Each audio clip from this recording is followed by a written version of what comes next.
Hello and welcome all of you. So today we are starting our new subject database management system DBMS। ठीक है, तो आज की class जो basically है वो ओवरव्यू है डेटाबेस सिस्टम का और टर्मिनोलॉजी जो हम इसमें यूज़ करेंगे सारी, तो इसको मैंने नाम दिया है overview of database system and their component. तो today we are going to learn about database system and their components. तो इसमें हम डिस्कस करेंगे first important point, understanding database system. ये क्या होता है, core component of database system and how each component works. तो ये हम डिस्कस करने वाले हैं for today's lecture. So moving ahead, first start with data. What is data? तो डेटा का एज वी ऑल नो कि raw unprocessed fact and figures without any context, उनको हम बोलते हैं data. Data can be may be number, may be character, may be image and other output that represent detail but don't provide meaning of their own. ये इसकी definition है। जैसे मैंने बोला कि शिप्रा, मेरा नाम लिया एक शिप्रा, तो स्टूडेंट है, पर्सन है, कुछ पूरी कंप्लीट इन्फॉर्मेशन नहीं है कि इस नाम का क्या है यहाँ पे फैक्ट है। मैंने एक नंबर रैंडम बोला 2015, पता नहीं है कोई ईयर है, नंबर है, रुपी अमाउंट है, क्या है पता नहीं। तो raw unprocessed fact and figure without any context is called data. ठीक है, now what is information? Information is this: when we process the data that had been organized or presented in a way that add context and meaning। जो हमारे raw data था उसको जब हम process करते हैं और वो डेटा किसी पर्टिकुलर एक ऑर्गेनाइज्ड वे में होता है, उसका कॉन्टेक्स्ट वहाँ पे डिफाइन होता है, उसका कुछ एक मीनिंग होता है, देन जिसकी हेल्प से हम डिसीजन मेकिंग कर पाएँ, तो वो कहलाती है इंफॉर्मेशन। ठीक है, for example the average age of student in a class is 15। For example एक स्कूल में एक क्लास है जिसमें स्टूडेंट की एक एवरेज एज जो है मोस्ट ऑफ द स्टूडेंट की वो 15 है। तो ये इन्फॉर्मेशन है। अगर मैं डायरेक्ट बोलती 15, हम ये नहीं पता कर पाते 15 किस कॉन्टेक्स्ट में है, ये 15 क्या है। ठीक है, आगे चलते हैं। अब डेटा क्लियर हो गया, इन्फॉर्मेशन क्लियर हो गया, देन वी नो कि what is database. Basically we say that कि database a structured collection of data that is stored electronically. Structured word बहुत इंपॉर्टेंट है यहाँ पे। जो भी डेटा कलेक्ट होगा वो कैसा होगा, स्ट्रक्चर्ड होगा। ठीक है, it organise data in a way that enable easy access and management and update. Database के अंदर हम ये समझते हैं कि एक स्ट्रक्चर्ड कलेक्शन होता है डेटा स्टोरेज का, जिससे हम डेटा को ईजी टू एक्सेस कर पाएँ, दूसरा उस डेटा को हम मैनेज कर पाएँ, तीसरा उस डेटा को हम अपडेट कर पाएँ, ये सारी फैसिलिटी प्रोवाइड हो। Database can store vast amount of data and information that organise into table. जब अगर हम रिलेशनल डेटाबेस की बात कर रहे हैं तो डेटा कैसे ऑर्गेनाइज होगा, टेबल के फॉर्मेट में। ठीक है, क्यों? अब डेटाबेस हमें क्या फैसिलिटी प्रोवाइड करता है, vast data storage and data management. ठीक है, ये दोनों फैसिलिटी प्रोवाइड कराता है। But the memorising concept here is that the database support structured collection.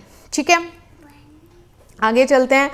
DBMS जो है वो अपने आप में सॉफ्टवेयर्स हैं, ठीक है, जो अलाउ करते हैं यूज़र को to create, manage and manipulate database. कुछ डेटाबेस सॉफ्टवेयर हैं, जैसे हमने डिस्कस किया है SQL सर्वर। ठीक है, SQL सर्वर हो गया, MySQL हो गया, MySQL यूज़ करते हैं हम, Oracle यूज़ करते हैं, और भी बहुत सारे डेटाबेस हैं, हम जो भी Postgres यूज़ करते हैं, ये हमें अलाउ करते हैं। ये क्या है, ये अपने आप में एक सॉफ्टवेयर है। ये हमें क्या फैसिलिटी प्रोवाइड करते हैं, ये अलाउ करते हैं कि हम डेटाबेस को क्रिएट कर पाएँ, मैनेज कर पाएँ और डेटाबेस को मैनिपुलेट कर पाएँ। ठीक है, जिससे हम डेटा को क्या कर सकते हैं, स्टोर कर सकते हैं, रिट्राइव कर सकते हैं और उसका बैकअप ले सकते हैं। तो ये हो गया DBMS।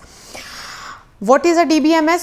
ये जैसा कि हम पहले भी डिस्कस कर चुके हैं, स्ट्रक्चर इन्वायरमेंट होता है, डेटा को स्टोरेज और ऑर्गेनाइज करने के लिए इंपॉर्टेंट होता है। यहाँ से हम डेटा को क्विकली और एफिशिएंटली एक्सेस कर सकते हैं। ठीक है, जैसे मैं रियल वर्ल्ड का एग्जांपल लूँ, फॉर एग्जांपल हमारा कॉलेज है या हमारी यूनिवर्सिटी है, तो उसमें क्या होता है, इन्फॉर्मेशन होती है स्टूडेंट्स की।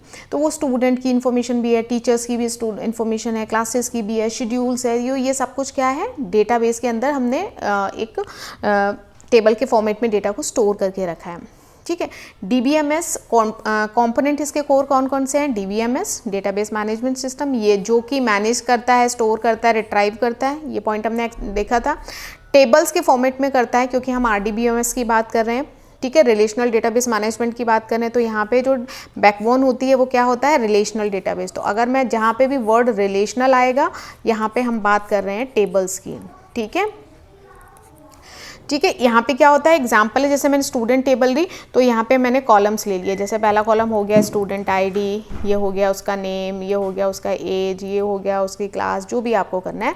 तो ये क्या बन गया, ये अपने आप में टेबल बन गई जिसका नाम मैंने लिख दिया स्टूडेंट। तो ये क्या बन गया, एक डेटाबेस बन गया, ठीक है। तो ये क्योंकि टेबल रिलेशनल मतलब टेबल्स के फॉर्मेट की बात हो रही है। और कंपोनेंट होता है, इसमें जो कॉलम्स होते हैं उनको हम क्या बोलते हैं, ये जो मैंने अभी ड्रॉ किए थे इसमें जो डिफरेंट कॉलम्स होते हैं उसको हम क्या बोलते हैं, कॉलम्स रिप्रेजेंट फील्ड्स और रोज रिप्रेजेंट रिकॉर्ड बेसिकली, ठीक है। कॉलम डिफाइन करते हैं कि कैटेगरी क्या है और रो बताती है कि कंप्लीट एंट्री उसके रिगार्डिंग, ठीक है। एक और दो कोर कंपोनेंट यूज़ किया जाता है, एक है इंडेक्सेस एंड दूसरा है view. Think of these like the index that act as a book. आपकी बुक में जैसे इंडेक्स होता है वो क्या हेल्प करता है कि आप किसी चीज़ को क्विकली फाइंड कर पाओ, ठीक है। तो इसके लिए हमें किसकी, जैसे मुझे स्टूडेंट के डेटा चाहिए, मान लो एक स्टूडेंट जिसका रोल नंबर 101321 है, अगर मुझे इसका कंप्लीट डेटा चाहिए तो अगर मुझे इसका रोल नंबर पता है, इसका इंडेक्स पता है, तो मैं इसको सर्च करना स्पीडअप हो जाएगा मेरे लिए।